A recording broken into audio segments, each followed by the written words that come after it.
ఆయన మరణించాడు కదా, మరణించిన దానికి కారణం నీ పాపాన్ని తన మీద వేసుకొని నీకు బదులుగా నీ స్థానంలో నీవు అనుభవించవలసిన శిక్షను నీది ఆయన అనుభవించాడు.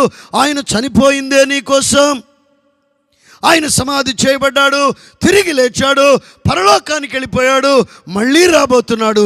ఈ లోపు ఆయన చెప్పిందల్లా చేసి రెడీగా ఉండమన్నాడు.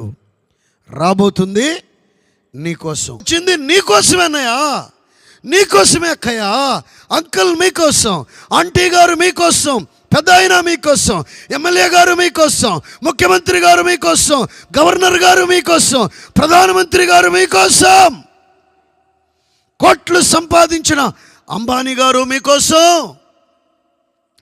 కూటికి లేని పెద్ద ఆయన మీకోసం కూడా, మత ఛాందసంతో నింపబడిన మిత్రుడా నీకోసం,